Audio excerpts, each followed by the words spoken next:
joining Marriage in Marrying. And yes, this is the continuation part 2. What do you do if you discover that your partner is still communicating with their ex or their person from the previous relationship? And here you are, you're newlywed and you're married. How do you even handle this? Where do you start from? Because everything inside you feels like you just want to give up. Of course, that's the first thing that comes to your mind. At every slight chance, the first crisis in a newly worded family, the first thing you might think of is this marriage all about? Believe me, these things happen to almost every marriage. No marriage is perfect, but when it then happens to you, what do? Instead of you contemplating and thinking about divorce or even revenge, please listen to this first.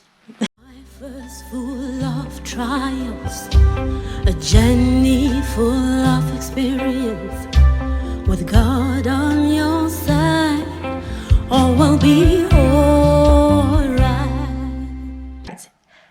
Most definitely, it is a complex situation, and at times when you discover that your partner is still communicating with their ex or somebody from the previous relationship, it makes you feel very anxious. It makes you feel, not so well.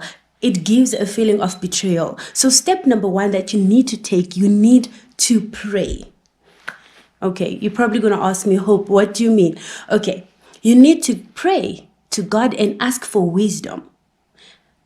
You need wisdom to handle this situation, especially in the way you're going to relay your message, in the way that you're going to relate your issue, in the way that you're going to communicate with this person. You don't want to just approach your partner as an individual, but you need God to actually help you communicate such that what you say will be a sounding something, a sounding sensible something to the person that you're communicating. Because remember, you're going to approach your partner for doing something wrong. And it's not like they don't know that what they're doing is wrong. So he's probably, or her, or she is probably going to defend themselves. And you would really need wisdom to go about it so that you also don't go in an attacking mode, or you don't go approach them in a way that you are violent, or rather in a way that will cause more harm than you actually trying to fix the situation. So after you pray to God and ask for wisdom,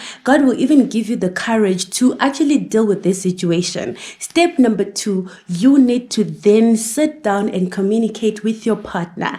Communicating with your partner, this means you are going to relay, you're going to actually tell them how it makes you feel, your concerns. You address your concerns, your fears, your doubts about the matter, and also how it makes you feel. You have to be truthful about it, and you ask as many questions as you want in this conversation so that you give them in detail the way it makes you feel, and you leave no stone unturned.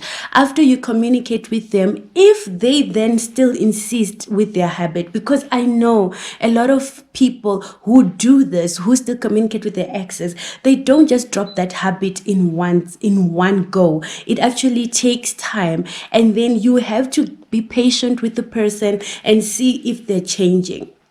After addressing your concerns and matters, step number 3, you then just wait for a response. You have to wait to actually see if the person is still communicating with their ex. You give them benefit of the doubt to say, okay, if they have promised you to say, I'm going to stop, you actually see. You wait and see. However, you also need to be there to show support and also assist in the matter, because some of these habits, they'll need you to help him or you to help her to drop the habit. You actually need to be consistent in regards to assisting, and also talk to them about it to say, do you think you need me to help you handle this matter? If they then tell you that, yeah, I think you should, then you then find ways of helping your partner so that they don't communicate with their ex. But if they then insist and you discover that their habit is still continuing, they're still going on and communicating, well, there's no need for you to worry. This is where you then engage God himself and you submit everything to God, because God is the one who holds the heart of a king.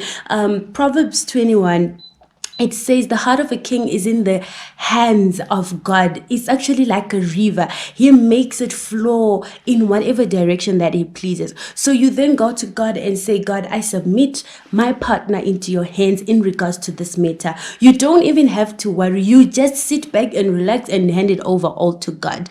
And then also, I know many people will be like, yeah, but I've prayed about it already. You will need to get closure, because remember, closure will get you some kind of reasonability and sense. Remember, this habit makes your partner very insecure. It instills doubt, and also it breeds ground for one to be very much untrusted. And that then means you can then go as far as engaging some counselors, people you know that your partner actually trusts or hears and listens to.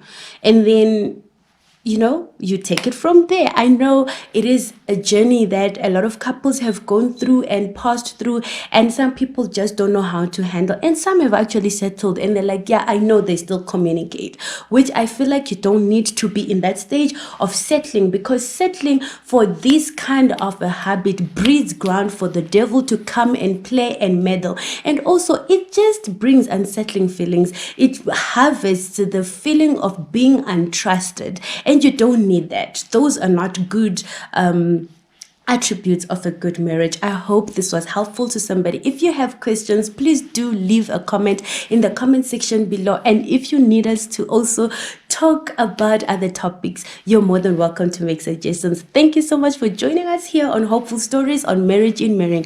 I hope you have been helped.